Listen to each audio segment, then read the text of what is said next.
तो आज हम डिस्कस करेंगे सीयूईटी इकोनॉमिक्स का सिलेबस डीपली। जैसे कि पिछले वीडियो में हमने आपको सिलेबस डाउनलोड करने का तरीका बताया था कि आप हमारी सीयूईटी कोचिंग वेबसाइट से या ऐप से सिलेबस डाउनलोड कर सकते हैं, प्लस हमारी वीडियो के डिस्क्रिप्शन से भी आप सिलेबस डाउनलोड कर सकते हैं। तो होपफुली आपने सिलेबस डाउनलोड कर लिया होगा, और अगर आपने सिलेबस डाउनलोड नहीं किया है तो या तो आप हमारी प्रीवियस वीडियो में जा सकते हैं, और या फिर इसी वीडियो के एंड में डिस्क्रिप्शन में मैं आपको लिंक फिर से प्रोवाइड कर दूंगी ताकि आप सिलेबस वहां से डाउनलोड कर सकें। आइए डिस्कस करते हैं सीयूईटी इकोनॉमिक्स सिलेबस डीपली।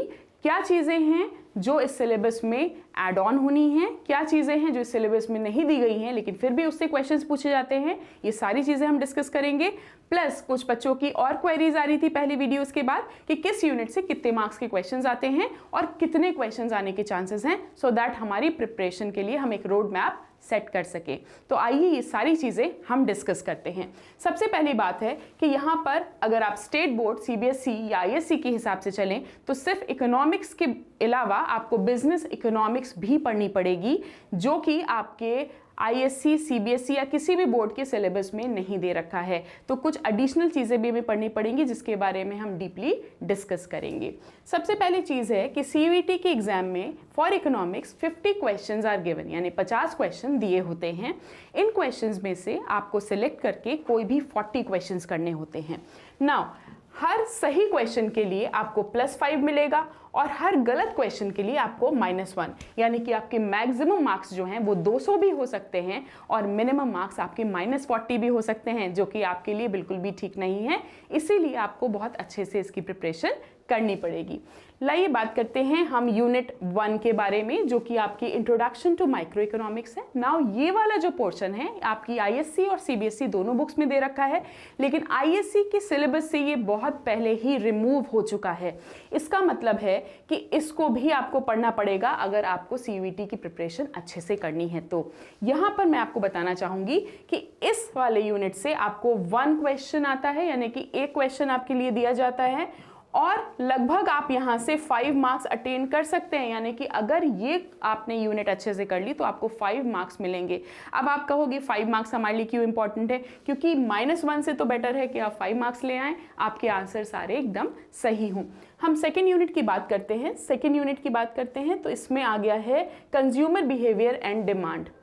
यहाँ पर देखने वाली बात यह है कि हमें सिर्फ डिमांड देखना है, सप्लाई नहीं देखनी है, जो कि अकॉर्डिंग टू दिस सिलेबस हम जान पा रहे हैं और हमें पता है कि हमें उस हिसाब से ही तैयारी करनी पड़ेगी। लेकिन अगर हम ऑब्जर्वेशन की बात करें तो ईयर 2022 और ईयर 2023 की क्वेश्चन पेपर्स देखने के बाद मैंने एनालाइज किया है कि सप्लाई से भी कुछ पोर्शन, कुछ कंपैरेटिव क्वेश्चंस दिए होते हैं। इसका मतलब है आपको केवल डिमांड नहीं बल्कि आपको सप्लाई भी थोड़ी बहुत देखनी पड़ेगी, क्योंकि अगर इन्होंने कोई क्वेश्चन सप्लाई से दे दिया गया जो कि कनेक्टेड टू डिमांड है तो आप वो नहीं अटेम्प्ट कर पाओगे अगर आपने स्ट्रिक्टली सिर्फ इसी को फॉलो किया होगा तो। क्यों? क्योंकि जो इसमें लिखा है उसके अलावा भी काफ़ी चीज़ें इसमें पूछी जाएंगी। तो सबसे पहले बात करते हैं कंज्यूमर्स इक्विलिब्रियम की, जहां पर आपको सिर्फ यूटिलिटी अप्रोच यानी कि 1 और 2 कमोडिटी केस के थ्रू यहाँ पर कुछ क्वेश्चंस पूछे जाएंगे, यानी कि यहाँ पर इंडिफरेंस कर्व एनालिसिस नहीं है। लेकिन लास्ट ईयर क्वेश्चन पेपर में हमने इंडिफरेंस कर्व एनालिसिस से कंपैरेटिव क्वेश्चन भी देखा था। अब यहाँ पर हमारे जो सिलेबस में चीज़ें नहीं भी दे रखी हैं उनसे रिलेटेड भी चीज़ें आने लगी हैं। इसका मतलब है कि आपको वो भी बहुत अच्छे से पढ़ना पड़ेगा। टोटल ये 4 क्वेश्चंस कैरी करता है, यानी इस यूनिट से आपको 4 क्वेश्चंस मिलते हैं और आप लगभग 20 मार्क्स यहाँ पे अटेन कर सकते हैं, यानी कि 20 नंबर के क्वेश्चंस आपको सिर्फ इसी यूनिट से मिल जाएंगे। लेकिन उसके लिए इस यूनिट को आपको बहुत अच्छे से पढ़ना पड़ेगा। जो चीज़ें नहीं दे रखी हैं, जैसे कि आपका इंडिफरेंस कर्व एनालिसिस नहीं दे रखा है which is IC, and supply नहीं दे रखा है, आपको वो भी पढ़ना पड़ेगा। उससे कंपैरेटिव क्वेश्चंस पढ़ने पड़ेंगे, प्लस यहाँ पर कुछ आपके इंट्रोस्पेक्टिव क्वेश्चंस हैं, कुछ डेमोग्राफिक क्वेश्चंस हैं, कुछ डेटा रिलेटेड क्वेश्चंस हैं, आपको वो भी देखना पड़ेगा। Right, next is your demand. Now demand has the normal definitions, market demand दे रखा है पर इंडिविजुअल डिमांड नहीं दे रखा है। पर कुछ क्वेश्चंस ऐसे कहते हैं, क्योंकि मैंने आपको बताया कि 4 क्वेश्चंस इसमें आते हैं जिसमें इंडिविजुअल डिमांड और मार्केट डिमांड दोनों का कंपैरिजन दे रखा है, तो आपको इंडिविजुअल डिमांड भी यहाँ पर देखना पड़ेगा और आपको मार्केट डिमांड भी देखना पड़ेगा।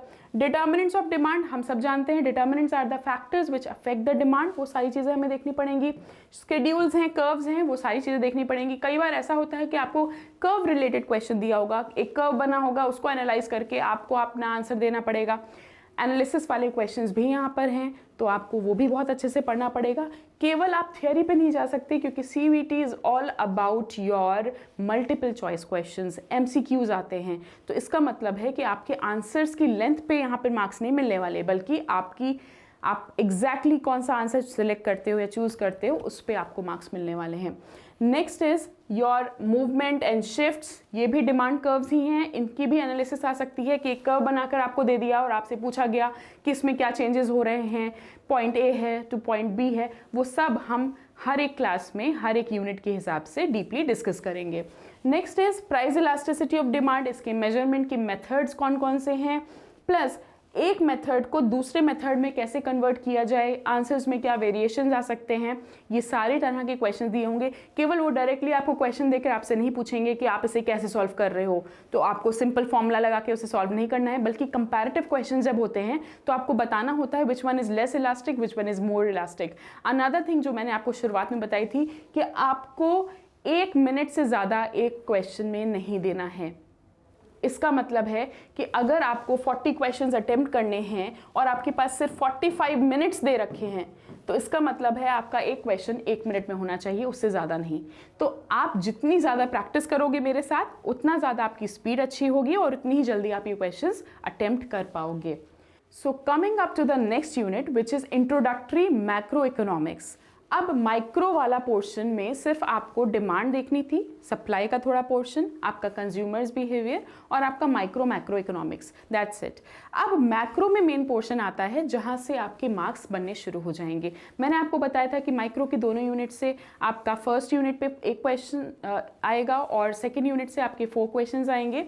यहाँ पर हम बात करते हैं आपकी थर्ड यूनिट की, जो कि सबसे इंपॉर्टेंट यूनिट है, that is national income and related aggregates. Now aggregates का मतलब है कि आपको ऑल 8 एग्रीगेट्स, उनके इंटरचेंजेस, उनके सारे कंपोनेंट्स, उनकी सारे एनालिसिस, प्रिकॉशंस, एवरीथिंग, आपको हर चीज़ तैयार करनी पड़ेगी।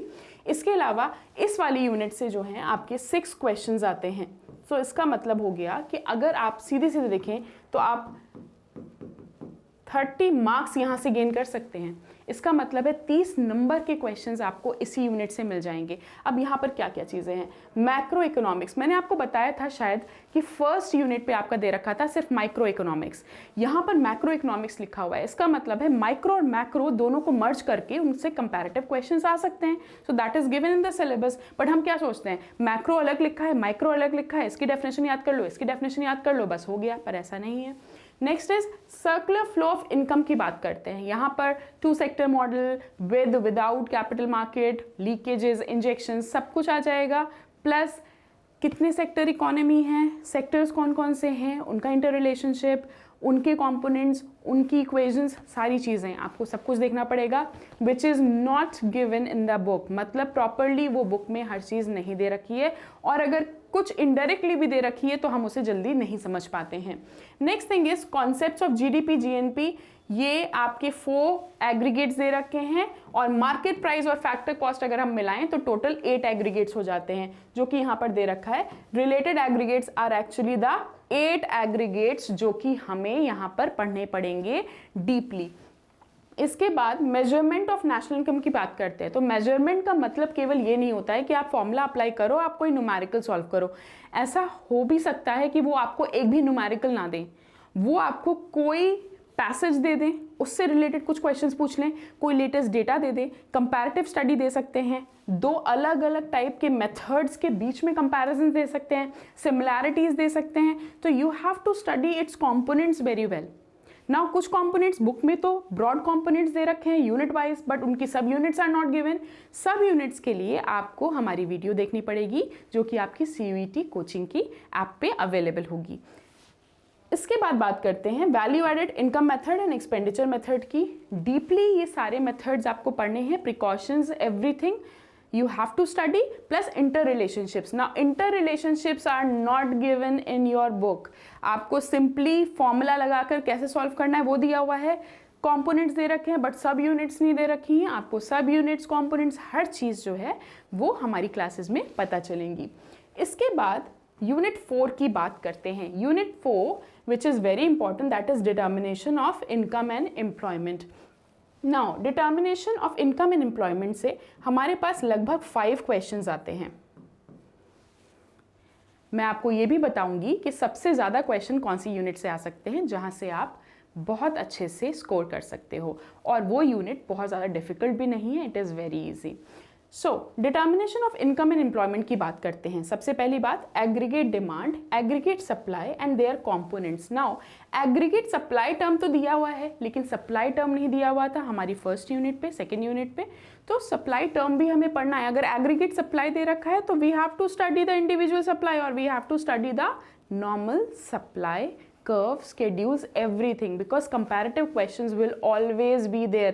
उन्होंने aggregate supply लिखा हुआ है तो इसका मतलब ये नहीं कि केवल aggregate supply के questions आएंगे, normal supply के नहीं आ सकते हैं बिल्कुल भी। क्यों? क्योंकि normal supply से ही हम aggregates की तरफ जाते हैं। So we have to study each and everything, right? Next is propensity to consume and propensity to save. ये आपका CBSE, ISC, स्टेट बोर्ड हर जगह दे रखा है। कैसे सॉल्व होगा, क्या करना है, वो हम आपको टाइम टू टाइम बताते रहेंगे। आप कैसे प्रैक्टिस कर सकते हो, किस तरह के क्वेश्चंस इसमें से आ सकते हैं। Now I told you 5 questions आते हैं जिसमें से एक क्वेश्चन जो है वो आपके कंपोनेंट से रिलेटेड है। नाउ हम सबको पता है कि कंपोनेंट्स क्या हैं, 4 कंपोनेंट्स हैं, लेकिन जब कैलकुलेशन की बात आती है तो कितने कंपोनेंट्स यूज होते हैं ये भी आपको पता होना चाहिए। आई एम श्योर कि आपके आंसर्स आपको पता होंगे कि जब हम कैलकुलेशन करते हैं तो 4 कंपोनेंट्स की जगह हम कितने कंपोनेंट्स यूज करते हैं। आप वो आंसर्स मैसेज बॉक्स में डाल सकते हैं so that I can see कि how many of you know the answers.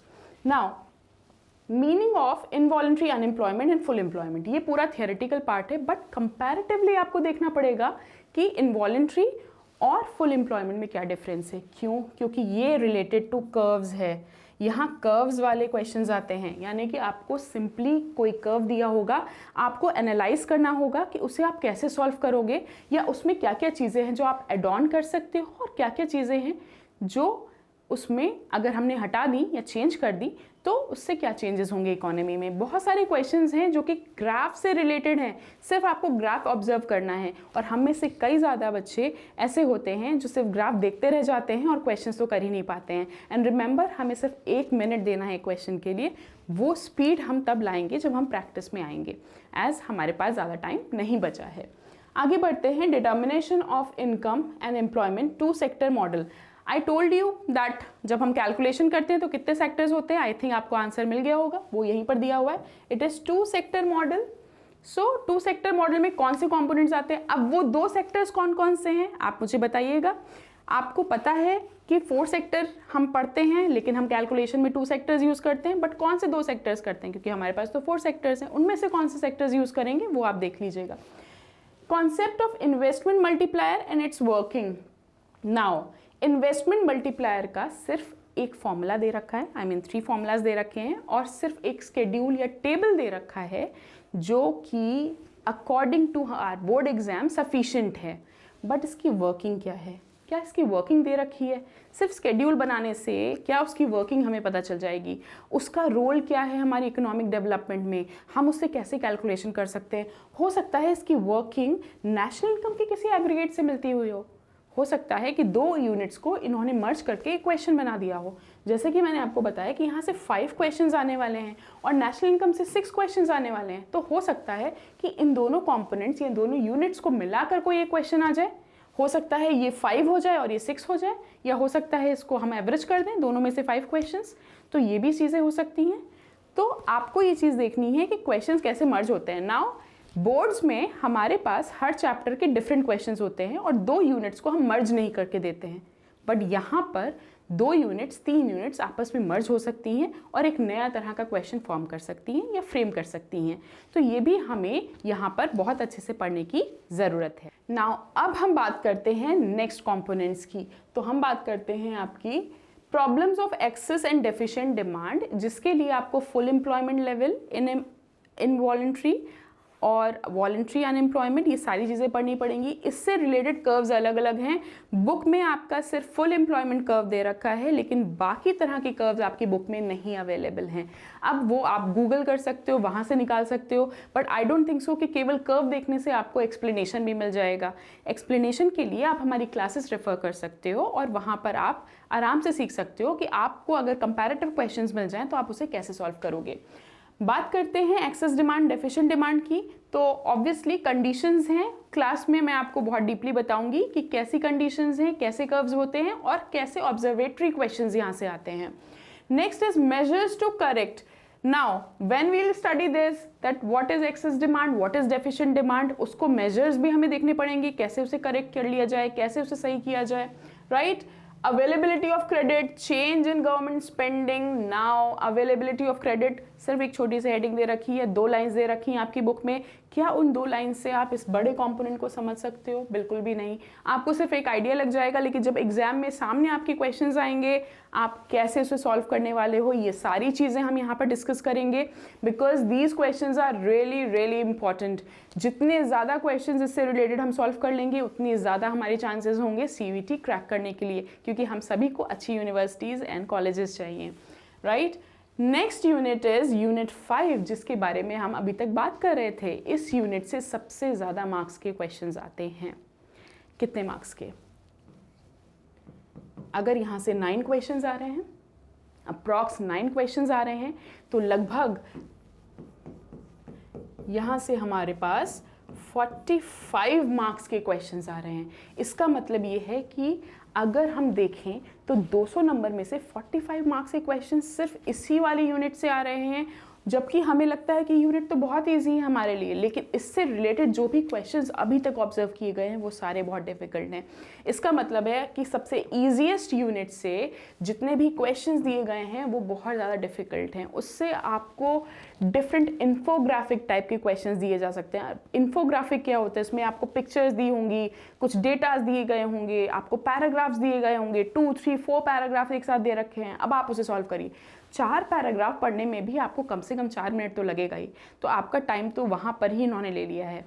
इसके लिए आपको बहुत अच्छी सी तैयारी करनी पड़ेगी ताकि आप इन 9 क्वेश्चंस को 9 मिनट में कर सकें। अब आपको 4 मिनट तो पैराग्राफ रीड करने में लग रहा है, अब उससे रिलेटेड क्वेश्चंस आप कब करोगे? तो उसकी स्पीड भी हम अपनी क्लासेस में यहाँ पर आपसे बनवाएंगे और आप करोगे भी वो questions. Now money, meaning, evolution and functions. Evolution book में नहीं दे रखा है। इवोल्यूशन मीन्स पहले कैसा मनी चलता था, बाद में क्या हुआ, कब से चेंजेस हुए, किसने चेंजेस करवाए, everything you need to study it here. That is not given in your book. It is different, right? Next is central bank. Simple है, फंक्शंस है, मीनिंग्स है, ये तो सबने पढ़े हैं। क्या उससे रिलेटेड सिंपल क्वेश्चंस आएंगे? बिल्कुल नहीं। इन फंक्शंस को बहुत डीपली एनालाइज किया जाएगा और फिर उससे रिलेटेड क्वेश्चंस आएंगे। वो सारे नए क्वेश्चंस, वो सारे डिफरेंट टाइप के क्वेश्चंस हम यहाँ पर डिस्कस करेंगे। Next is commercial banks, meaning and functions. Very simple, commercial bank है, डेफिनेशन याद करो, मीनिंग याद करो, फंक्शन याद करो। क्या इतने में हो जाएगा? नहीं। यहाँ पे कंपैरेटिव क्वेश्चंस आ सकते हैं। सेंट्रल बैंक और कमर्शियल बैंक के बीच में कंपैरेटिव क्वेश्चंस आएंगे। दोनों में क्या डिफरेंस है, क्या सिमिलैरिटीज हैं, कौन सा सेंट्रल बैंक का फंक्शन है जो कमर्शियल बैंक को इन्फ्लुएंस कर सकता है, वो सारे क्वेश्चंस आते हैं। सम क्वेश्चंस आर देयर जो कि आप सोचोगे कि ये क्वेश्चंस कहाँ से किसने बनाए होंगे, क्योंकि वो होते हैं हमारे HOTS type of question. Now what are HOTS type of question? जहाँ पर आपकी थिंकिंग एबिलिटी को टेस्ट किया जाता है, आप कितना ज़्यादा सोच सकते हो, कितना डीपली सोच सकते हो और आपका आंसर कितना एक्यूरेट और एग्जैक्ट है। समटाइम्स हमें लगेगा ऑप्शन बी सही है, लेकिन वो नहीं होगा सही, तो आपको इसमें अपना दिमाग लगाना पड़ेगा। ऐसे ही नहीं आपको 9 क्वेश्चंस के लिए 45 मार्क्स मिल रहे हैं, आपको बहुत ज़्यादा मेहनत करनी पड़ेगी और बहुत ज़्यादा इस पर प्रैक्टिस करनी पड़ेगी। Now next unit is unit number 6, which is government budget and the economy. Now government budget की बात आते ही हम सोचते हैं कि यहाँ बजट रिलेटेड कंपोनेंट्स होंगे, डेफिनेशंस होंगी एंड दैट्स इट। केवल बुक से नहीं होने वाला है, मैं आपको फिर से बता देती हूँ। रिलेटेड मैं बुक्स भी आपको सजेस्ट कर दूंगी, लेकिन सारी बुक्स भी अगर आप ले लोगे तो उससे भी नहीं होगा, हमें लेटेस्ट ट्रेंड्स की तरफ जाना होगा, क्योंकि यहाँ से आपके लगभग 5 क्वेश्चंस ऐसे आने वाले हैं जो कि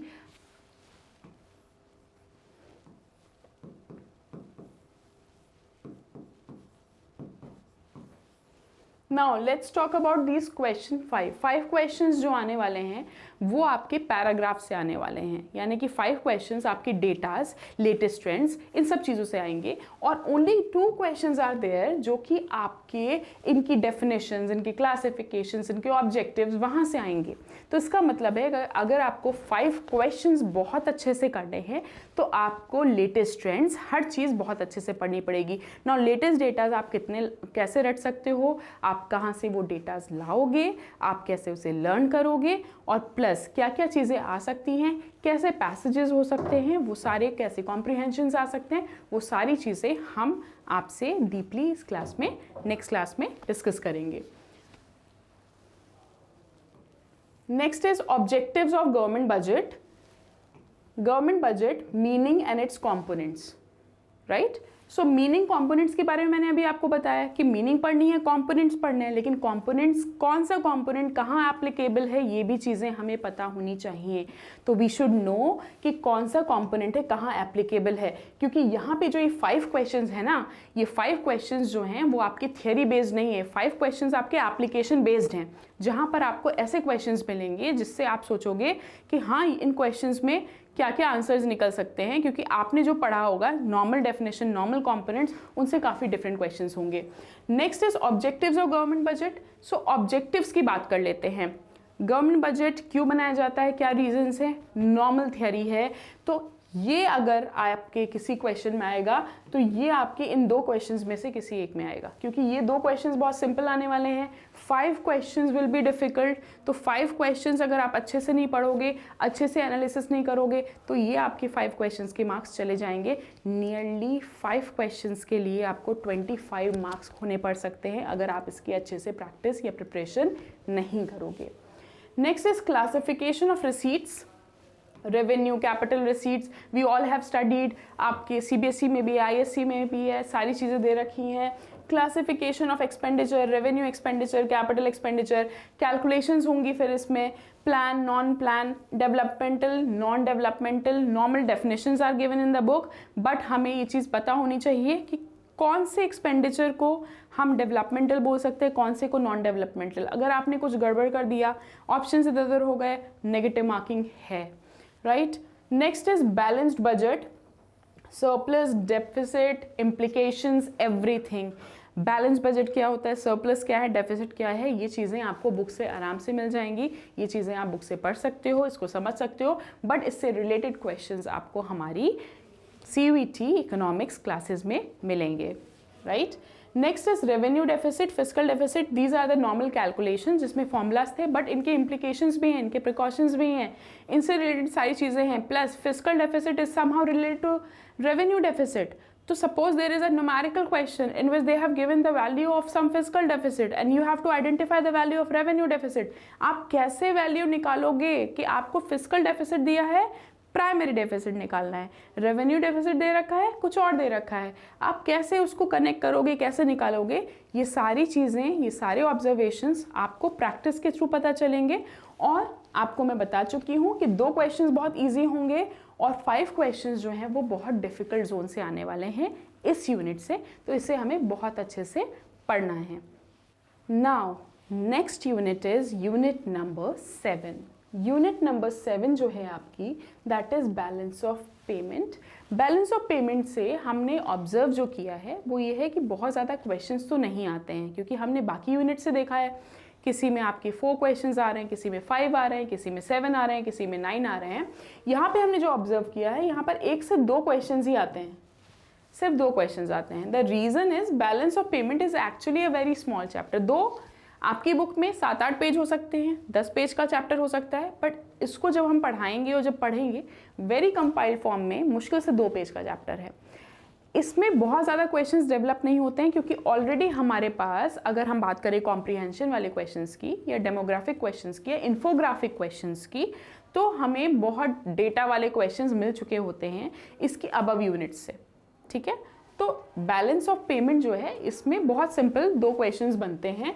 और लास्ट ईयर की बात कर रही हूँ, 2023 में जो हमारा CUT इकोनॉमिक्स का एग्जाम हुआ था उसमें सिर्फ एक क्वेश्चन हमारा बैलेंस ऑफ पेमेंट से आया था, बाकी सारे रिलेटेबल थे, पर एग्जैक्ट क्वेश्चन जो था वो सिर्फ एक ही क्वेश्चन था। तो बात करते हैं यहाँ पर फॉरेन एक्सचेंज रेट की। एक्सचेंज रेट, डेप्रिसिएशन, एप्रिसिएशन, ये सारी चीज़ें इसमें आ जाएंगी। कर्व आएगा, हो सकता है कर्व आ जाए, आपसे पूछा जाए कि what are the changes in the foreign exchange rate, rate बढ़ेगा कम होगा, डॉलर्स का क्या रेट है, एक्सचेंज रेट कैसे आप कैलकुलेट करोगे, कैलकुलेटिव क्वेश्चन भी आ सकता है। अभी तक कैलकुलेटिव क्वेश्चन नहीं आया है, बट जितने क्वेश्चंस हमने एनालाइज किए हैं उसके हिसाब से यहाँ पर एक कैलकुलेटिव क्वेश्चन भी बन सकता है जिसमें आप एग्जैक्टली एक्सचेंज रेट निकालोगे।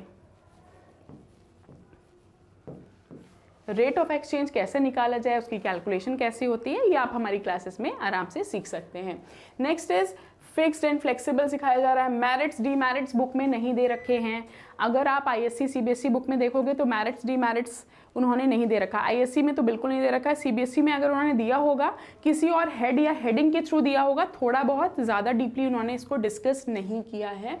Next is determination through demand and supply. तो ऑब्वियसली डिमांड एंड सप्लाई के थ्रू ही फॉरेन एक्सचेंज रेट डिटरमाइन किया जाएगा, बट किस चीज़ की डिमांड, किस चीज़ की सप्लाई, ये आपको हमारी क्लासेस के थ्रू पता चल जाएगा। Next is balance of payment accounts. तो कौन से अकाउंट्स बनते हैं, करंट कैपिटल, आपने पढ़े होंगे कौन से अकाउंट्स हैं, यहाँ पे तो दे नहीं रखा है बट उन्होंने सिर्फ अकाउंट्स दे रखा है। करंट में कौन से कॉम्पोनेंट्स हैं, कैपिटल में कौन से कॉम्पोनेंट्स हैं, ये सारी चीज़ें आप पढ़ोगे क्लासेस में। A brief analysis of recent exchange rate issues. Now, हमने recent की बात की थी, मैंने आपसे कहा था कि recent डेटाज, लेटेस्ट ट्रेंड्स हमारे पास आते हैं, तो ये यहाँ पर आपको डेटाज पढ़ने पड़ेंगे। अब इससे रिलेटेड कौन सा क्वेश्चन आ सकता है, या तो कॉम्प्रिहेंशन में जो उन्होंने 3-4 पैराग्राफ्स दिए हैं, एक पैराग्राफ वो दे देंगे बैलेंस ऑफ पेमेंट का, और उससे रिलेटेड 1-2 क्वेश्चंस वो दे सकते हैं, क्योंकि मैंने आपको बताया था कि एक से ज़्यादा यूनिट्स आपस में मर्ज हो सकती हैं। तो हो सकता है वो national income, determination of income and employment और बैलेंस ऑफ पेमेंट, ये 3 यूनिट्स वो एक साथ दे दें एक सिंगल कॉम्प्रिहेंशन में, out of which you have to attempt any 5 questions. तो वहाँ पर कैलकुलेटिव क्वेश्चन भी आ जाएगा, वहाँ पर कॉम्पोनेंट्स वाला भी आ जाएगा, वहाँ लेटेस्ट ट्रेंड भी तो आ सकता है। तो आपको लेटेस्ट ट्रेंड्स के लिए लेटेस्ट डेटास पढ़ने पड़ेंगे, लेटेस्ट चेंजेस पढ़ने पड़ेंगे, क्योंकि balance of payment is also related to your government budget. तो आपको वो भी बहुत अच्छे से देखना पड़ेगा, जिसके लिए आप हमारी क्लासेस ज्वाइन कर सकते हैं। Next is your Indian economic development. Now CBSE में क्लास 12th में इंडियन इकोनॉमिक डेवलपमेंट दे रखा है, जबकि ISC में अगर हम क्लास 11th की बात करें तो वहाँ पर इंडियन इकोनॉमिक डेवलपमेंट दिया हुआ है। अब 11th में और 12th में जो CBSE और ISC का सिलेबस है वहाँ पर बहुत सारे चेंजेस हैं। कुछ चीज़ें हैं जो ISC से हटा दी जा चुकी हैं और कुछ चीज़ें हैं जो CBSE से भी हटाई गई थी, लेकिन CUET ने अभी तक अपने सिलेबस से ये चीज़ें नहीं हटाई हैं, तो आपको वो सारी चीज़ें भी पढ़नी पड़ेंगी। अगेन, अगर आपके पास 2019 से पुरानी बुक्स हैं तो आपको शायद इसमें से कुछ डेटा या कुछ हेल्प मिल जाए, अदरवाइज लेटेस्ट बुक्स में ये चीज़ें नहीं दे रखी हैं। लेट अस डिस्कस कि कौन सी चीज़ें हैं जो सिलेबस में नहीं हैं, जिसके लिए आपको दूसरी बुक्स रेफर करनी पड़ेंगी या फिर आपको क्लासेस अटेंड करनी पड़ेंगी। सो अब बात करते हैं हमारी इंडियन इकोनॉमिक डेवलपमेंट की, जो कि हमारी माइक्रो और मैक्रो इकोनॉमिक्स दोनों से बहुत ज़्यादा डिफरेंट है। ये थियरी पोर्शन है, बेसिकली इसमें डेटाज ज़्यादा हैं, आपको 5 ईयर प्लान्स पूरे पढ़ने पड़ेंगे, which is not there in the book. आपको बहुत डीपली सारी डिटेल्स पढ़नी पड़ेंगी, गवर्नमेंट रिलेटेड डिटेल्स पढ़नी पड़ेंगी, डेटाज जो ऑब्वियस नहीं है, आपको हर जगह अवेलेबल नहीं मिलेंगे, वो सारे डेटाज आपको पढ़ने पड़ेंगे। मेन लर्निंग पोर्शन जो है वो आपका यहाँ से शुरू होता है। तो यहाँ पर हमारी 3 यूनिट्स कवर हो रही हैं, जिसमें से फर्स्ट यूनिट यानी कि यूनिट नंबर 8 जो हमारी दे रखी है वो हमारी है डेवलपमेंट एक्सपीरियंस 1947 से 1990 के बीच में ये वाला जो सिलेबस है ये आपके सीबीएसई और आईएससी दोनों से कब का हटा दिया जा चुका है, लेकिन ये चीज़ें आपको पढ़नी पड़ेंगी ना। अनदर थिंग जो मैं आपको बताना चाहती हूँ वो ये है कि इंडियन इकोनॉमिक डेवलपमेंट से टोटल 17 क्वेश्चंस आते हैं। तो बात करते हैं इंडियन इकोनॉमिक डेवलपमेंट की। जैसा मैंने आपको बताया कि यहाँ पर 17 क्वेश्चंस आते हैं फ्रॉम इंडियन इकोनॉमिक डेवलपमेंट, तो 17 क्वेश्चंस के हिसाब से लगभग 85 मार्क्स आप सिर्फ इन 3 यूनिट से स्कोर कर सकते हो। तो अगर 85 मार्क्स की बात करें तो सिर्फ 3 यूनिट्स को अच्छे से पढ़कर, which is very difficult by the way, आप यहाँ पर 85 मार्क्स स्कोर कर सकते हो।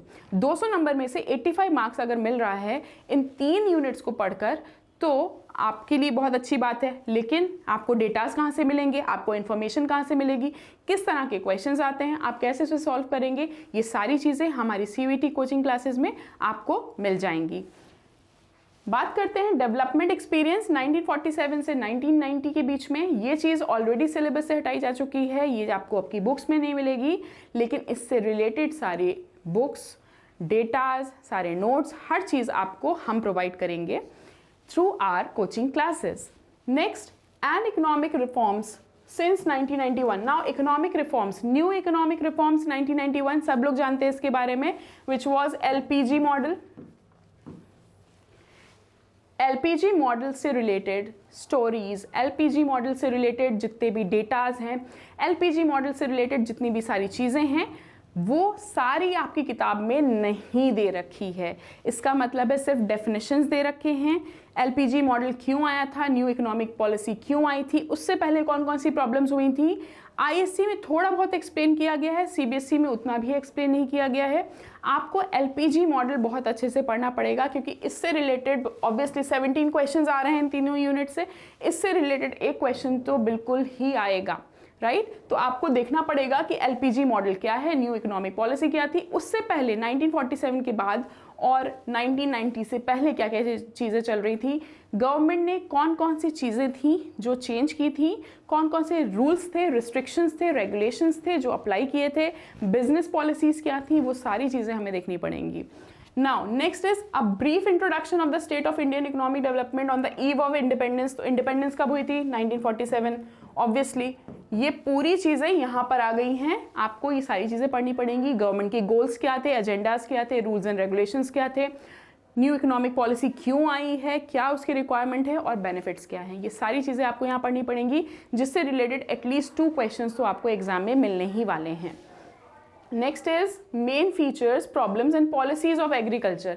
एग्रीकल्चरल पॉलिसी, गवर्नमेंट ने कौन कौन सी पॉलिसीज अप्लाई की हैं, क्या क्या हेल्प किया है, क्या क्या फाइनेंस प्रोवाइड किया है, ये सारी चीज़ें पढ़नी पड़ेंगी।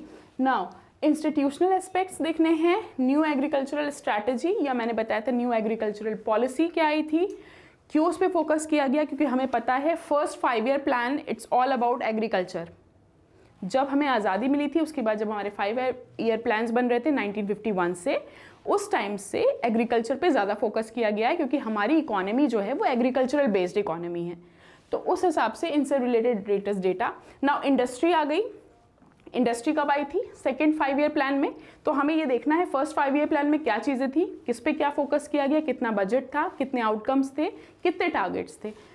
इंडस्ट्रियल पॉलिसीज आई थी, सो 1956 क्यों दिया हुआ है, बिकॉज ये आपका सेकेंड 5 ईयर प्लान यहाँ से शुरू होता है। 1951 से 56 तक फर्स्ट 5 ईयर प्लान, 56 से उसके आगे आपका सेकेंड 5 ईयर प्लान, तो ये इसके बारे में दिया हुआ है। तो आपको 5 ईयर प्लान्स बहुत अच्छे से पढ़ने पड़ेंगे। Plus SSI, role and importance, foreign trade, क्या क्या चीज़ें थी, कैसे फॉरेन ट्रेड हमने बढ़ाया, हमारी गवर्नमेंट ने कैसे अच्छे से एग्रीकल्चर और इंडस्ट्रियल सेक्टर को बढ़ाया है, इंडस्ट्रियल सेक्टर क्यों प्रोग्रेस नहीं कर पाया, वो सारी चीज़ें, रीजंस, रिजल्ट्स, डेटाज, हमें सब कुछ पढ़ना पड़ेगा जो कि आपकी बुक्स में अवेलेबल नहीं है। नाउ माइक्रो की बात थी जो कि आपने अपनी बुक से पढ़ लिया, थोड़ा बहुत आपको आइडिया हो गया, पर ये चीज़ें हैं ये आपको बहुत डीपली पढ़ना पड़ेगा, क्योंकि ऑब्वियसली हमारे 17 क्वेश्चंस का सवाल है। Now next unit number 9, current challenges facing the Indian economy. क्या क्या करंट चैलेंजेस हैं? इंफ्रास्ट्रक्चरल प्रॉब्लम्स, पॉवर्टी, अनएम्प्लॉयमेंट, ये सारी चीज़ें हमारे लेटेस्ट ट्रेंड्स में आ रही हैं। तो क्या सिर्फ इनके डेफिनेशंस आएंगी? नहीं, इनसे रिलेटेड डेटाज भी आएंगे, क्या क्या चेंजेस हो रहे हैं, इंप्रूवमेंट हो रही है, कितनी लेन्स की रोड बन रही है, हर चीज़, इवन हम 2023 में हैं, 24 में आएंगे, वहाँ जो चेंजेस होने वाले हैं वो सारे चेंजेस हमें पढ़ने पड़ेंगे। डेली डेटाज में आपको चेंजेस मिलेंगे, लेटेस्ट डेटाज, करंट डेटाज आपको देखना पड़ेगा। ऑब्वियसली आपके एग्जाम से 6 महीने पहले तक के डेटाज आपको याद करने पड़ेंगे, तो वो आप कैसे याद करोगे, कहाँ से आपको डेटाज मिलेंगे, नोट्स आपको कैसे प्रोवाइड किए जाएंगे, वो सारी चीज़ें हम आपको अपनी CUET इकोनॉमिक्स कोचिंग क्लासेस में बताते रहेंगे। Let's talk about unit number 9। Unit number 9 कहती है current challenges facing the Indian economy के बारे में। So current challenges facing the Indian economy, कौन कौन सी प्रॉब्लम्स है। बेसिकली चैलेंजेस का मतलब क्या है कि ये प्रॉब्लम्स की बात कर रहे हैं हम लोग। So we are talking about problems. क्या क्या प्रॉब्लम्स है? Poverty is a problem, assessment है, एब्सोल्यूट रिलेटिव पॉवर्टी है, टाइप्स ऑफ पॉवर्टी है, पॉवर्टी लाइन क्या होगी, programmes for poverty alleviation. Now जब हम ISC की बात करते हैं तो वहाँ पर हमेशा स्पेसिफिकली स्कोप में या सिलेबस में लिखा होता है कि हमें ईयर 2000 के बाद के सारे प्लान्स और प्रोग्राम्स पढ़ने हैं। पर यहाँ पर क्या है, सिंस इंडिपेंडेंस हमें सब कुछ पढ़ना है, यानी आज़ादी के बाद से पॉवर्टी को हटाने के लिए कौन से प्रोग्राम्स हुए, कौन से 5 ईयर प्लान में ये प्रोग्राम्स आए, कैसे इम्प्लीमेंट हुए, क्या क्या इसके आउटकम्स रहे, टारगेट्स रहे, क्या क्या अचीवमेंट्स हुई, ये सारी चीज़ें हमें पढ़नी पड़ेंगी। एक एक प्रोग्राम को डीपली पढ़ना पड़ेगा। नाउ आपकी बुक में 7-8 प्रोग्राम्स दे रखे हैं, पर आपको लगभग 17-18 प्रोग्राम्स पढ़ने पड़ेंगे, तो वो भी आपको देखना है कि कौन से प्रोग्राम्स हमारे लिए इंपॉर्टेंट है, कौन से नहीं। Next is human capital formation. आपको पता है HDI, ह्यूमन डेवलपमेंट इंडेक्स, कैसे कैलकुलेट किया जाए, कौन सी कंट्रीज इसमें इन्वॉल्व होती हैं, कौन से आंसर्स या कौन से डेटास के थ्रू आपको आइडेंटिफाई आप कर सकते हो कि आपकी कंट्री कौन से लेवल पे है। सारी चीज़ें डीपली हम आपको अपनी कोचिंग क्लासेस की ऑनलाइन क्लासेस में या ऐप के थ्रू पढ़ाएंगे और आपको पता चल जाएगा कि इनमें क्या क्या चेंजेस हो सकते हैं। Next is how many people become resource, economic development, calculation, per capita income, everything is there. It's not mentioned even, but per capita income index, human development index, UNDP, सब कुछ, even UNDP, हर चीज़ आपकी दे रखी है, क्योंकि human capital formation तो इसी ने बनाया है, तो इससे रिलेटेड सारी चीज़ें आएंगी जो कि यहाँ पर डीपली नहीं दे रखा है और हमें पढ़ना पड़ेगा।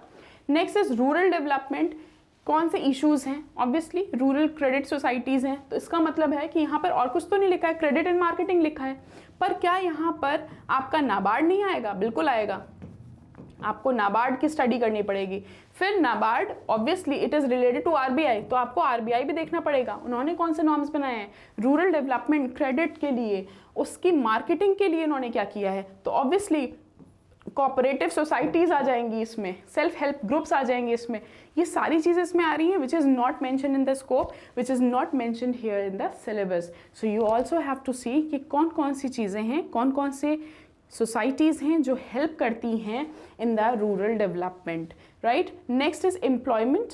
तो बेसिकली ISC में जो चैप्टर है उसका नाम एम्प्लॉयमेंट से हटा के अनएम्प्लॉयमेंट कर दिया गया है, क्योंकि उसके थ्रू सिर्फ डेफिनेशंस दे रखी हैं, बट यहाँ पर हमें एम्प्लॉयमेंट की बात करनी है क्योंकि हमें वही जनरेट करना है। और लेटेस्ट जो हमारी प्रॉब्लम्स हैं, जो हमारा चैलेंज है, that is to generate more employment. So growth है, चैलेंजेस हैं, ऑब्वियसली इनकी भी पॉलिसीज़ होंगी, इनकी भी कुछ प्रॉब्लम्स होंगी, बहुत सारे ऐसे सेक्टर्स होंगे इनफॉर्मल सेक्टर्स जो कि फेस कर रहे होंगे अनएम्प्लॉयमेंट। ना informal sectors and formal sectors हम बहुत डीपली डिस्कस करेंगे, बट थोड़ा सा हिंट मैं दे देती हूँ।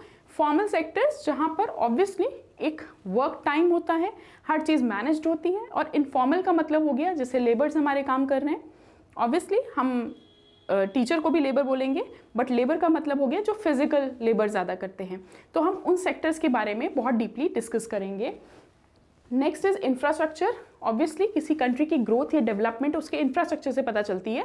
How the country looks, how the roads are, bridges are, how the education is, hospitals कैसे हैं, फैसिलिटीज़ कैसी हैं, वो सारी चीज़ें। अब हम हॉस्पिटल्स के नाम तो यहाँ याद नहीं करेंगे, लेकिन ऑब्वियसली जो डेवलपमेंट हुई है उसकी डेटा सब कुछ हमें पढ़ना पड़ेगा। और क्रिटिकल असेसमेंट भी है, यानी कि हमें केवल उसकी तारीफ या उसकी इश्यूज़ नहीं लिखने, हमें क्रिटिसाइज भी करना है। तो critical assessment, everything is not given in the book, this portion is not there neither in CBSE nor in ISC, कहीं पर भी ये नहीं दे रखा है। इसे पढ़ने के लिए हमें ऑब्वियसली दूसरी बुक्स रेफ़र करनी पड़ेंगी, लेटेस्ट ट्रेंड्स रेफ़र करने पड़ेंगे और हमें बहुत ज़्यादा पढ़ाई करनी पड़ेगी। नेक्स्ट है sustainable economic development which is very important. क्यों? क्योंकि हम यहाँ पर डेवलपमेंट कर रहे हैं, सब कुछ डेवलप कर रहे हैं, इंफ्रास्ट्रक्चर अच्छा कर रहे हैं। What about the pollution, what about the environment conditions, हमें वो भी पढ़ना पड़ेगा कि हमें ये सारी चीज़ें तो हम पढ़ना चाह रहे हैं। पॉवर्टी हटा देंगे, सबको अमीर बना देंगे, इंफ्रास्ट्रक्चर अच्छा कर देंगे, गाड़ी ले आएंगे, सब कुछ ले आएंगे। व्हाट अबाउट इकोनॉमिक डेवलपमेंट, कि हमें फ्यूचर जनरेशन्स के लिए भी तो कुछ बचाना है। इसकी स्टडी, इसके इफेक्ट्स, सबसे मेन चीज़ इसके इफ़ेक्ट्स, ये जितनी चीज़ें हो रही हैं इनके क्या क्या बैड और गुड इफ़ेक्ट्स हैं, हमें दोनों पढ़ने हैं। प्लस कौन सी रिसोर्सेज हैं, इन्वायरमेंट के साथ क्या क्या चीज़ें हो रही हैं, ग्लोबल वार्मिंग, बहुत बेसिक चीज़ें हैं जो आपको पढ़नी पड़ेंगी। लेकिन हाँ, ये सब चीज़ें भी आपकी बुक में नहीं दे रखी हैं। You have to search it and you have to learn it, right. Now let's come to the last unit, that is unit number 10। तो यूनिट नंबर 10 की बात करते हैं, डेवलपमेंट एक्सपीरियंस ऑफ इंडिया। ये जो पोर्शन है ये आपको CBSE की बुक में थोड़ा बहुत मिल जाएगा, लेकिन ये पोर्शन ISC से टोटली रिमूव हो चुका है। The reason is they found no comparison और no relevance of comparing India with Pakistan. Pakistan और इंडिया का कंपैरिजन करने की क्या ज़रूरत है, इंडिया चाइना का कंपैरिजन करने की क्या ज़रूरत है। क्योंकि हम जब कंपैरिजन करने की बात करते हैं तो हम फिर से बता रहे हैं कि आपको सिंस इंडिपेंडेंस आप करोगे आज़ादी के टाइम से, कि चाइना कैसा था, इंडिया कैसा था, पाकिस्तान कैसा था, इंडिया कैसा था। कंपैरेटिव स्टडीज़ हैं, डेटाज हैं। CBSE की बुक में डेटाज दे रखे हैं, एक्सप्लेनेशन नहीं दे रखा है। ISC की बुक में ना एक्सप्लेनेशन है और ना ही डेटाज अवेलेबल है। तो हमें यहाँ पर नेबरिंग कंट्रीज से कंपैरिजन देखना है, जिसमें सारी नेबरिंग कंट्रीज नहीं आएंगी, सिर्फ 2 नेबरिंग कंट्रीज आ रही हैं, सिर्फ 2 नेबरिंग कंट्रीज आ रही हैं, और वो क्या है, इंडिया पाकिस्तान है और इंडिया और चाइना है। हमें ये कंपैरिजन करना है कि जब आज़ादी हुई थी, जब इंडिपेंडेंस मिली थी, उसके बाद से चाइना कहाँ गया, इंडिया ने क्या डेवलपमेंट किया और पाकिस्तान कहाँ पर है। ऑब्वियसली इनसे रिलेटेड इश्यूज, यानी कि ऑब्वियसली जब आज़ादी हुई थी उस टाइम पर तीनों की कंडीशन सेम थी, सेम डेमोग्राफिक एरिया में रह रहे थे, सेम टाइप की कंडीशंस थी, एनवायरनमेंट सेम तरह का था, सॉइल लगभग सेम तरह की थी, लेकिन तीनों ने क्या क्या प्रॉब्लम्स फेस की, क्या क्या इश्यूज हुए, किसने जल्दी ग्रो कर लिया, किसका आउटकम ज़्यादा रहा, किसने 5 ईयर प्लान्स बनाए, किसने एनुअल प्लान्स बनाए, किसने 5 ईयर प्लान्स बंद कर दिए, किसने किए थे। मुझे आंसर दीजिएगा इस क्वेश्चन का कि इन तीनों कंट्रीज में से, इंडिया, पाकिस्तान एंड चाइना, इन तीनों कंट्रीज में से किसने सबसे पहले 5 ईयर प्लान्स बंद किए और किसके 5 ईयर प्लान्स अभी तक चल रहे हैं। Next is your economic growth, population, sectoral. ना पॉपुलेशन की बात करते हैं तो इंडिया की पॉपुलेशन इसी साल सबसे ज़्यादा हो गई है। कितनी पॉपुलेशन है ये भी लेटेस्ट ट्रेंड्स में आ सकता है, कंपैरेटिव स्टडी हो सकती है, और फ्यूचर इसी के बेस पर, इसी के एवरेज के बेस पे फ्यूचर में कितनी पॉपुलेशन हो सकती है, ऐसे क्वेश्चंस भी आ सकते हैं।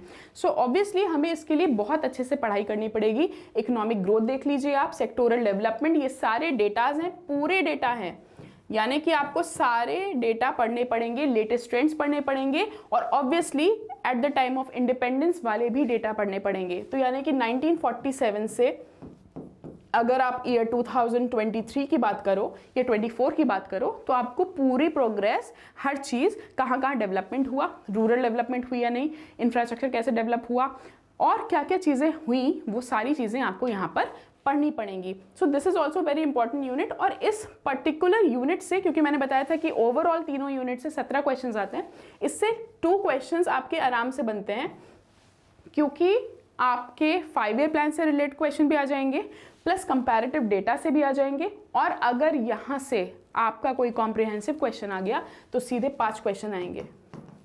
तो आपको ये भी देखना है कि कहाँ से कौन से क्वेश्चंस बन सकते हैं। एज इफ हमने जो भी क्वेश्चन पेपर्स को एनालाइज किया है उसमें हमने बहुत वेरिएशंस पाए हैं, इसीलिए हमने तीनों यूनिट्स का मिलाकर 17 क्वेश्चन किया था, क्योंकि 17 क्वेश्चन तो इन तीनों यूनिट से आने ही आने हैं। पर ऑब्वियसली बैलेंस नहीं हो रहा है कि भाई किस यूनिट से कितने क्वेश्चंस आएंगे, तो यहाँ पर 2 क्वेश्चन से 5 क्वेश्चन तक आ सकते हैं, क्योंकि अगर उन्होंने कॉम्प्रिहेंसिव क्वेश्चन दे दिया तो 5 क्वेश्चंस हो जाएंगे, और अगर उन्होंने कम क्वेश्चंस दिए तो 2 क्वेश्चंस तो मिनिमम यहाँ से आने ही आने हैं। आपको डेटास पढ़ने पड़ेंगे, आपको सारे लेटेस्ट ट्रेंड्स पढ़ने पड़ेंगे। काफ़ी चीज़ें हैं जो आपकी ISC, CBSE या स्टेट बोर्ड की बुक्स में अवेलेबल नहीं हैं। आशा करती हूँ कि आपको मैंने जो भी डिटेल्स दी हैं, इस सिलेबस की जो भी जानकारी दी है, वो आपके लिए सफिशिएंट होगी। इस हिसाब से अपना रोड मैप बनाएंगे, इस हिसाब से अपना प्लानिंग करेंगे कि आप किस तरह से आपके CUET के फाइनल पेपर के लिए तैयारी कर सकें। होपफुली आपके लिए वीडियो हेल्पफुल रहा हो। अगर आपको इससे रिलेटेड और कोई डिटेल चाहिए तो आप मुझे मैसेज कर सकते हैं।